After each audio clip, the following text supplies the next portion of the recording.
Kita bentar lagi sholat id kan. Oh iya, guys, sholat id sholat nih. id. Dibolehkan dengan syarat di daerah yang tidak zona merah. Tapi ada jarak juga, harus ada jarak. Kita usahakan memang harus ada jarak. Kan salaman protokol kesehatan begini. Sokomo orang Sunda. Iya. Bukan muhrim. Lebih halus gitu. Salam Sunda ini. Nah,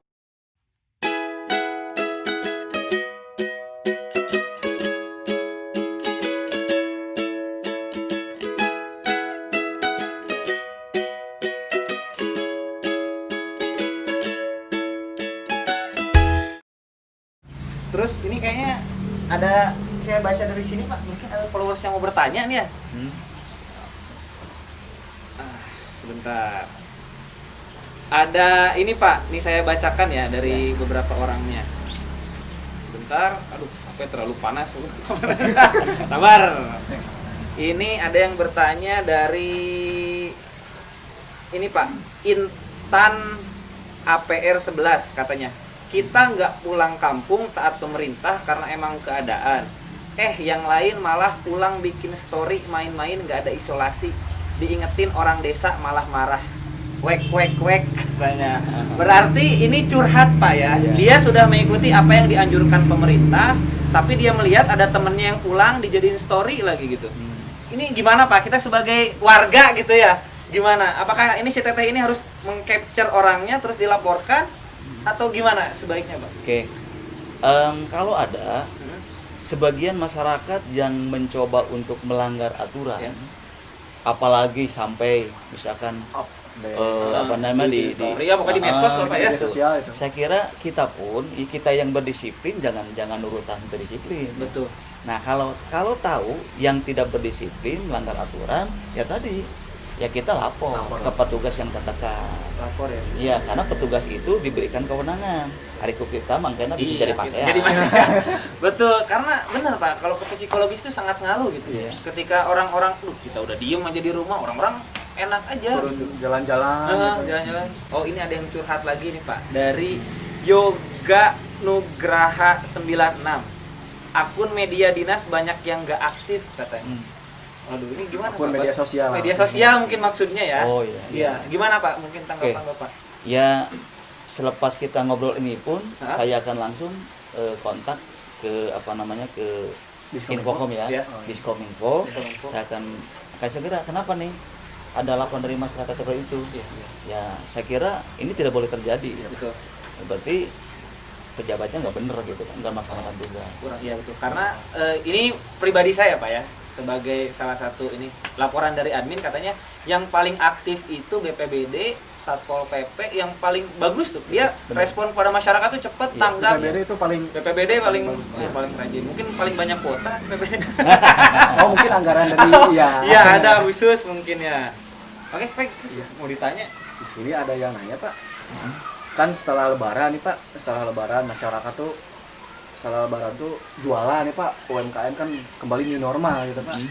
Apakah dengan adanya new normal itu teh kita teh boleh lagi nggak kalau yang UMKM yang di pinggir jalan itu yang namanya new normal itu Pak? Setelah tanggal 29. Iya. Oh. Kalau setelah tanggal 29, Iya. artinya kita tidak lagi PSBB kan? Iya. Ya. Kita kembali kepada kehidupan normal. Tapi juga kita tidak boleh liar. Iya. Artinya sebebas-bebasnya, tetap kita juga masih dalam kehati-hatian.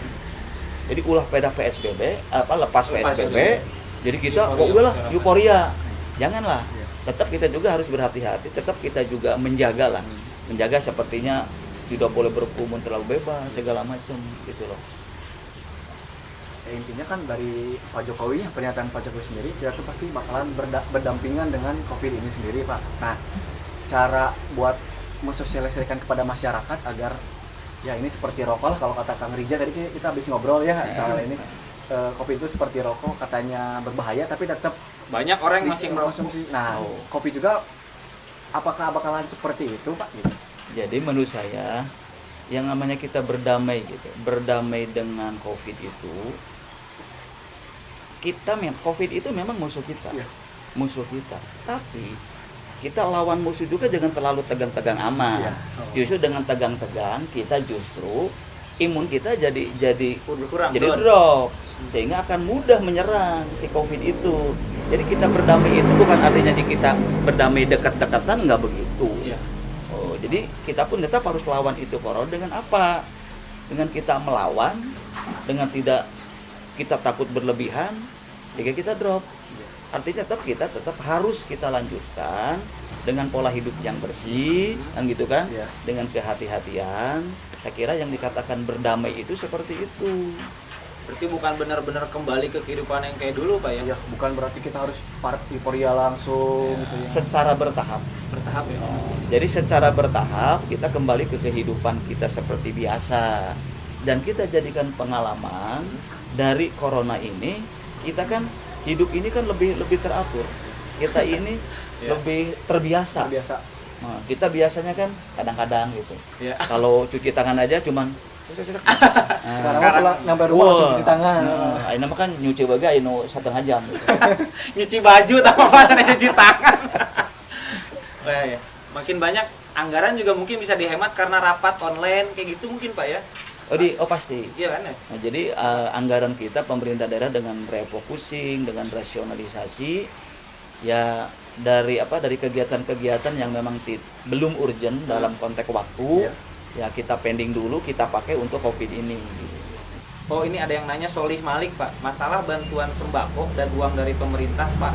Banyak di setiap desa yang salah sasaran mendapat bantuan. Apa ada laporan dan penjagaan dari pihak pemerintah?